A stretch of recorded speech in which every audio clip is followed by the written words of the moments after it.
সোণাৰী ৰজাদা প্ৰাথমিক বিদ্যালয়ত সোণাৰী সমষ্টিৰ কংগ্ৰেছ প্ৰাৰ্থী উৎপল গগৈৰ ভোটদান সাব্যস্ত।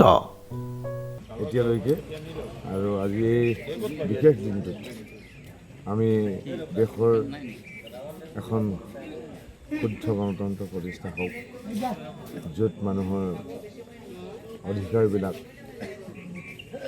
সকলোৱে সমানভাৱে যাতে আমি পাব পাৰোঁ, আমাৰ অধিকাৰ সাব্যস্ত হওক, এই আশাৰে এখন শুদ্ধ গণতন্ত্ৰ প্ৰতিষ্ঠাৰ ক্ষেত্ৰত ৰাইজৰ সহযোগিতা আৰু ভৱিষ্যত দেশৰ পৰিকল্পনা এই কথালৈ আজি আমি ৰাইজে ভোটদান প্ৰক্ৰিয়াত অংশগ্ৰহণ কৰিছে। ৰাইজে সিদ্ধান্তত উপনীত হ'ব আৰু আমি সকলোলৈকে আমাৰ তৰফৰ পৰা আন্তৰিক শুভকামনা যাচিছোঁ। মই সোণাৰী সমষ্টিৰ প্ৰাৰ্থী হিচাপে ভোটদান কৰি সোণাৰীবাসীৰ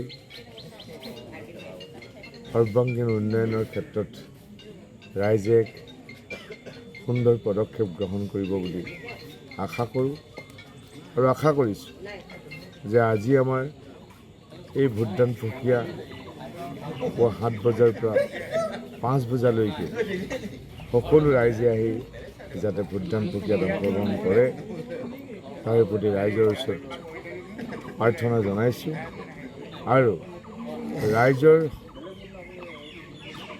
সিদ্ধান্তত ৰাইজৰ যি চূড়ান্ত সিদ্ধান্ত ল'ব, এই সিদ্ধান্তই আমাৰ ৰাজ্যখনক আগুৱাই নিয়াৰ ক্ষেত্ৰত সঠিক ৰূপত নিৰ্ণয় কৰিবৰ কাৰণে মই সকলোলৈকে মোৰ তৰফৰ পৰা আন্তৰিক অভিনন্দন আৰু শুভেচ্ছা জ্ঞাপন কৰিছোঁ।